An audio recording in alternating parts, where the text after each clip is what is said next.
एक छोटा सा गांव था। उस गांव में बहुत ही कम लोग रहते थे। उसी गांव में रोहन और उसके पिताजी भी एक छोटी सी झोपड़ी में रहा करते थे।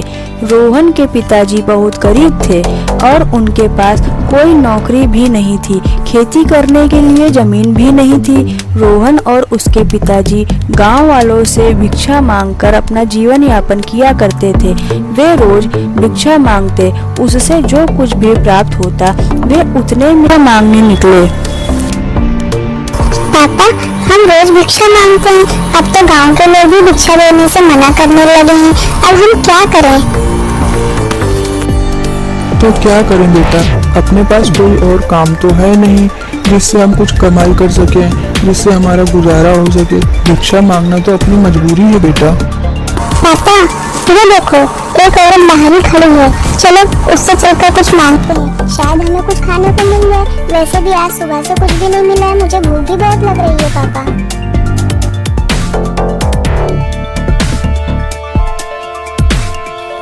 चाची, हमें कुछ खाने को दे दो भिक्षा में, हमें भूख लगी है। रोज रोज आ जाते हो तुम दोनों यहाँ पर भिक्षा मांगने। हम तुम्हें रोज रोज कहाँ तक दें कुछ? बहुत ज्यादा ही भूख लगी है। कुछ काम धाम क्यों नहीं कर लेते? काम धाम करके कमाओ और खाओ। किसने मना किया? अरे नहीं नहीं बहन जी, ऐसा मत बोलिए। अगर हमें कोई काम मिल जाता तो हम भिक्षा क्यों मांगे? हम लोग तो खुद ही चाहते हैं कि हमें कोई काम मिल जाए, लेकिन इस छोटे से गाँव में हमारे लिए कोई काम भी तो नहीं है। चलिए पिताजी यहाँ से। पापा, क्या हम ये गांव छोड़कर कहीं और नहीं जा सकते हैं क्या? यहाँ पर रहना जरूरी है क्या कि यहीं पर रहेंगे, कहीं और नहीं जा सकते? चलिए हम लोग कहीं और चलते हैं, कहीं और चलकर रहेंगे। नहीं बेटा, कहीं और कैसे जा सकते हैं? अनजान जगह पर कोई रहने ही नहीं देगा हमें। तो ठीक है पापा, हम जंगल चलते हैं, वहीं पर हम कुछ न कुछ कर सकते हैं। अब हम वहीं पर चलकर रहेंगे, जंगल में तो कोई हमें नहीं रोकेगा ना रहने से। नहीं बेटा, तुम जंगल में जाकर नहीं रह सकते। वहाँ पर जंगली जानवर होते हैं बेटा, वो इंसानों के रहने लायक जगह नहीं होती है। नहीं पापा, आज तो बस चलते हैं। मैं कुछ नहीं जानता, पहले मुझे जंगल जाना है। यहाँ पर सब मुझे देखकर हंसी उड़ाते हैं। मुझे जंगल जाना है, जाना है, जाना है पापा, बस। चलो बेटा, आज तुम्हारी कहने से ये भी करके देख लेते हैं, शायद कुछ हो जाए। पापा, वो देखिए सांप, जल्दी देखिए सांप। बेटा, मैंने तो पहले ही कहा था ना तुमसे कि जंगल में इंसान नहीं रह सकते हैं, लेकिन तुमको मानना कहाँ है मेरी। चलो अब आए हैं तो चलते हैं। पापा, वो देखिए क्या है, एक सुंदर सी गुफा। वाह, अब यही हमारा घर होगा। ये हमारा घर? बेटा, चाहे वो शेर का घर ही क्यों ना हो, है ना? तुम भी बेटा कुछ भी। अरे पापा, पास चल के तो देखिए ना एक बार। पहले चलिए तो सही, देखिए फिर कुछ बोलिएगा आप। अरे हाँ, ये तो सच में किसी का घर ही लगता है। वाह, मजा आ गया। अब तो यहाँ पर मैं भिक्षा मांगूंगा, अगर कोई रहता है तो मुझे भिक्षा जरूर मिलेगी। तनिका देव, तनिका देव, तनिका देव। रोहन गुफा के बाहर खड़े होकर भिक्षा मांगने लगता है। कहता है तनिका दो, मतलब कि थोड़ा सा दे दो। पापा, कोई बोलता क्यों नहीं है? हम एक बार अंदर चलकर देखें क्या? हम इस तरह किसी के घर में नहीं जा सकते हैं। तुम रुको, मैं मांग के देखता हूँ एक बार। तनिका देव, तनिका देव, तनिका देव। मुझे लगता है कोई नहीं है घर में। हम अंदर चल के देखते हैं, शायद कुछ खाने को मिल जाए। बहुत भूख लगी है मुझे वैसे भी। खीर, वाह मजा आ गया देखकर। इतनी सारी खीर, अब मैं खीर खाता हूँ। चलिए पापा, खीर खाते हैं। नहीं बेटा, पता नहीं किसका घर है, और अगर वो आ गया तो पता है ना क्या होगा? मार मार के भूत बना देगा। ठीक है, आप बोलते हैं तो मैं एक बार फिर से मांग कर देख लेता हूँ। तनिका देव, तनिका देव, तनिका देव। देखा, कोई नहीं है। कोई होता तो बोलता तो सही। मैं तो जा रहा हूँ खीर खाने, आप खड़े खड़े देखो बस। रुक बेटा, मैं भी खाऊंगा। हाँ पापा, जल्दी आइए। कोई नहीं है यहाँ पर मना करने वाला अभी। जल्दी जल्दी खीर खा लेते हैं। याहू। बेटा रुको रुको, ऐसा लगता है जैसे कोई आ रहा है। चलो भागो यहाँ से। लेकिन अब जाएं कहाँ? बाहर से ही तो कोई आ रहा है, और निकलने का कोई रास्ता भी तो नहीं दिख रहा है दूसरा। कहाँ जाएं अब? आने दो पापा, अब वैसे भी हमारा पेट तो भर गया है। अरे तो अब छुपे कहाँ? वो देखो पापा, गेहूं रखने वाली कोठी ही लगता है। चलो जल्दी चलो, इसी में छुप जाते हैं। जल्दी चलो जल्दी पापा। हाँ चल बेटा, और कोई रास्ता भी तो नहीं है हमारे पास, चलो जल्दी चलो। दोनों लोग गेहूं की कोठी में छुप जाते हैं। तभी वहां पर एक बंदर आता है। असल में वह गुफा उस बंदर की ही होती है। बंदर रोज सुबह उठकर नहा धोकर खीर बनाकर जंगल में टहलने के लिए निकल जाता था और वहां से आकर अपनी बनी हुई खीर को खाता था। लेकिन उस दिन जब वह बंदर जंगल से लौटकर आया तो अरे ये मेरी खीर किसने खा ली? लगता है बिल्ली आई होगी, लेकिन मुझे फिर से खीर बनानी पड़ेगी, नहीं तो मैं भूखा रहूंगा। चलो बना लेता हूँ।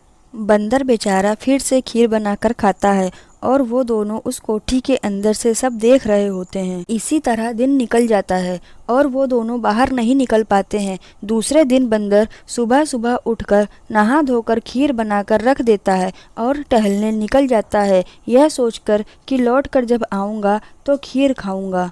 खीर बनाकर रख दी है, अब मैं जाऊँ टहलने, जब लौट कर आऊंगा तो खीर खाऊंगा। पापा जल्दी निकलो बाहर, बंदर खीर बनाकर चला गया है। जल्दी चलो, हम लोग खीर खा लेते हैं। उसके आने से पहले खीर खा लिया जाए और फिर यहाँ से निकलते हैं। हाँ हाँ बेटा जल्दी चलो, नहीं तो वो वापस आ जाएगा बंदर, जल्दी चलो। वाह, मजा आ गया। आज तो खीर बहुत ही अच्छी बनी है, पेट भर कर खाऊंगा। काश ऐसी खीर रोज खाने को मिले तो कितना मजा आएगा ना। जल्दी जल्दी खा लो बेटा, बात मत करो, नहीं तो वो बंदर आ जाएगा ना तो देखते ही मार डालेगा दोनों को, ध्यान रखना। पापा खीर तो खा ली, अब चलो वापस उसी कोठी में छुप जाते हैं, नहीं तो बंदर आ जाएगा। नहीं बेटा, आज मौका है, निकलो यहाँ से, नहीं तो फिर फंस जाएंगे आज। पापा लगता है बंदर आ रहा है, चलो जल्दी कोठी में चलो। तभी बंदर अंदर आता है और वो दोनों उसे देखकर कोठी में छुप जाते हैं। अरे मेरी खीर किसने खाई रे? लगता है बिल्ली आज भी आई थी, अब मुझे फिर से भूखा रहना पड़ेगा, या तो मैं फिर से खीर बनाकर खाऊं। क्या करूं अब मैं? बंदर फिर से खीर बनाता है और खाता है और दिन भर घर में ही रहता है। इस वजह से वो दोनों बाप बेटे फिर कोठी में फंसकर रह जाते हैं, उस दिन भी नहीं निकल पाते हैं। दूसरे दिन बंदर सुबह फिर से उठता है और नहा धोकर खीर बनाता है। आज मैं घर से कहीं नहीं जाऊंगा, रोज मेरी खीर बिल्ली खा जाती है, देखता हूँ आज कैसे खाती है, मैं कहीं जाऊंगा ही नहीं। बंदर की बात सुनकर रोहन बोलता है, पापा आज तो ये बंदर घर में ही रहेगा, हमें तो खीर खाने को कैसे मिलेगी? आज दिन भर भूखे ही रहना पड़ेगा लगता है पापा। बेटा धीरे धीरे बोलो, अभी नहीं तो ये बंदर सुन लेगा और फिर पता है ना। बंदर खीर बनाता है और जल्दी जल्दी खीर खाने लगता है। बंदर को खीर खाते हुए देखकर लड़का पिताजी से बोलता है, पापा ये बंदर तो खीर सब खाए जा रहा है और आज तो ये घर से बाहर भी नहीं जाएगा, तो हम मुझे खीर कैसे खाने को मिलेगी? पापा मैं क्या इस बंदर से खीर मांग लूं? ठीक है बेटा, अगर तुम्हें ज्यादा ही भूख लगी है तो मांग लो। पापा के कहने पर लड़का बोलता है, तनिका देओ, तनिका देओ, तनिका देओ। बंदर लड़के की आवाज़ सुनकर डर जाता है और जल्दी जल्दी खीर खाने लगता है। तभी लड़का अपने पापा से बोलता है, पापा बंदर मेरी बात तो समझ ही नहीं रहा है, एक बार आप बोल कर देखिए। ठीक है बेटा, तुम कहते हो तो एक बार मैं भी मांग कर देख लेता हूँ। तनिका देओ, तनिका देओ, तनिका देओ। बंदर उन दोनों की आवाज़ सुनकर बहुत ज़ोर से डर जाता है। उसे लगता है कि ज़रूर कोई ना कोई भूत घुस आया है उसकी गुफा में, और वह डर के मारे इधर उधर देखने लगता है और डरते डरते वहाँ से भाग जाता है। बंदर डर के मारे तेजी से भागता हुआ जा रहा था। तभी वहाँ पर एक लोमड़ी दिखाई दी उसे। लोमड़ी बंदर को देखकर बोली, अरे बंदर भैया कहाँ भागे जा रहे हो? इतनी जल्दी जल्दी में क्या हुआ? अरे हम का बताई लोमड़ी मौसी, हमारे घर में तनिका देव घुसा है। तनिका देव घुसा है? चलो हमारे संग में देखी तो कहाँ घुसा है तुम्हारे घर में तनिका देव, चलो हमारे संग। अब आगे आगे लोमड़ी मौसी और पीछे पीछे बंदर भैया दौड़े चले जा रहे थे। गुफा में पहुंचकर लोमड़ी इधर उधर देखती है और फिर बंदर से बोलती है, कहाँ है?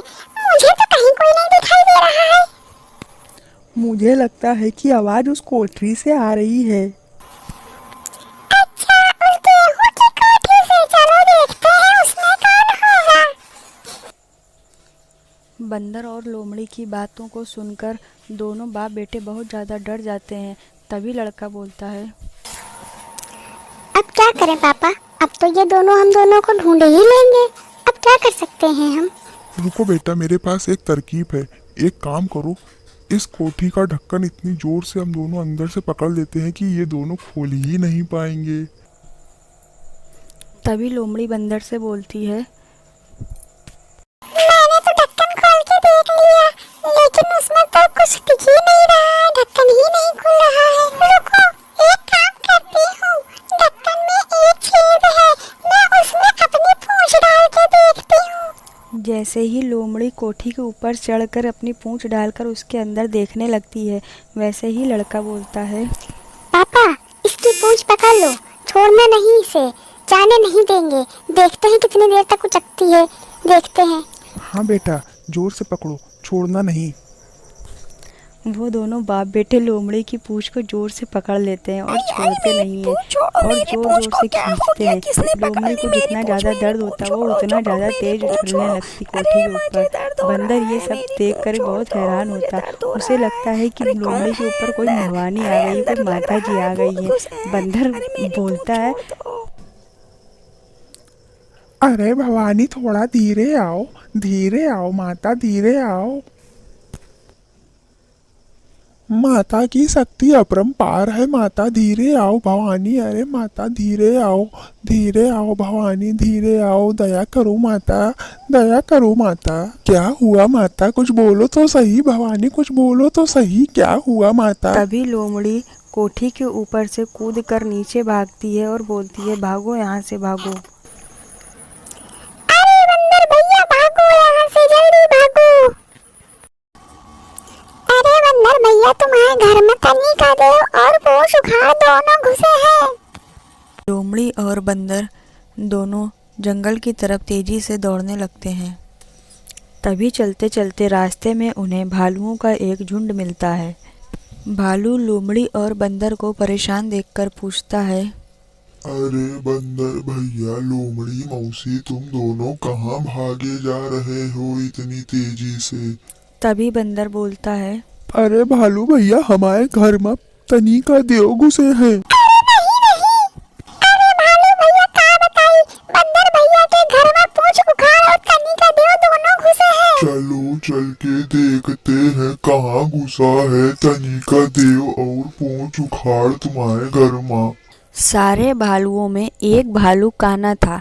अब आगे आगे सबसे काना भालू, उसके पीछे सारे भालू, उसके पीछे बंदर और उसके पीछे लोमड़ी, सारे के सारे चल दिए बंदर के घर की ओर। जैसे ही सारे जानवर गुफा के अंदर घुसे, वैसे ही लड़के ने उन्हें आते देखा और अपने पिताजी से बोला, पिताजी वो देखिए, इतने सारे जानवर आ रहे हैं हमारी तरफ, भालू है बहुत सारे। अब हम कहाँ जाएंगे, इन जानवरों से कैसे बचेंगे? अरे आने दो बेटा, तुम चिंता क्यों करते हो मेरे होते हुए? तुमने देखा है ना, बाहर एक बड़ा सा पेड़ है, हम दोनों उसी पर चढ़कर बैठ जाएंगे और ये लोग सब ढूंढकर हमें चले जाएंगे और हम दोनों इनके हाथ लगेंगे ही नहीं। और फिर दोनों बाप बेटे उस पेड़ पर चढ़कर बैठ जाते हैं। सारे जानवर उन दोनों को गुफा के अंदर सब तरफ ढूंढते हैं, लेकिन वो दोनों किसी को नहीं दिखाई देते। तभी काने भालू की नज़र पेड़ पर पड़ती है और वो बोलता है, अरे वो देखो, पूंछ उखाड़ और तनी का देव दोनों पेड़ पर चढ़े बैठे हैं। तभी लोमड़ी भालू से बोलती है, अरे भालू भैया, तनी का देव पूंछ उखाड़ दोनों मिल तो गए हैं, लेकिन ये बताओ, इतने ऊंचे पेड़ से हम लोग इन्हें पकड़ कैसे पाएंगे? तभी काना भालू बोलता है, अरे लोमड़ी बहन, तुम चिंता मत करो, मेरे पास एक तरकीब है।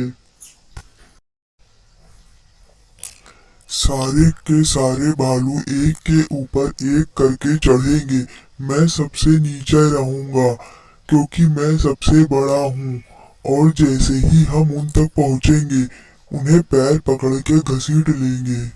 और फिर कान्हा भालू सबसे नीचे खड़ा हो गया और सारे भालू एक के ऊपर एक करके उसके ऊपर चढ़ने लगे और इसी तरह बस वो उन दोनों के पास पहुंचने ही वाले थे।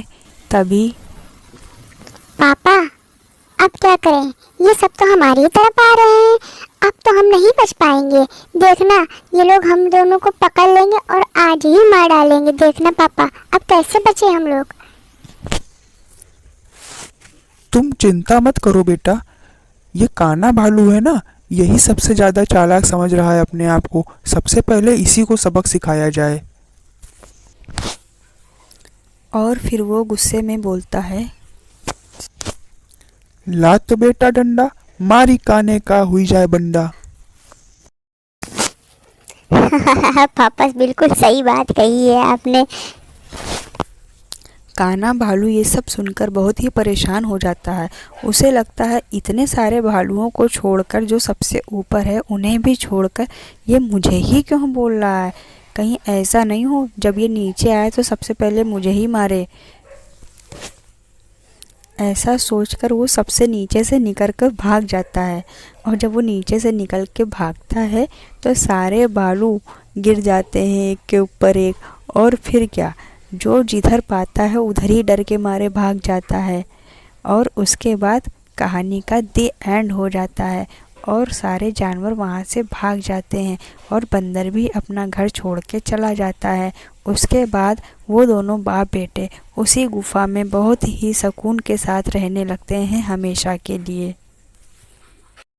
अगर आपको कहानी पसंद आई बच्चों तो हमारे चैनल को सब्सक्राइब करिए और वीडियो को लाइक और शेयर कीजिए। ऐसी और भी कहानियाँ देखने के लिए सब्सक्राइब जरूर कीजिए।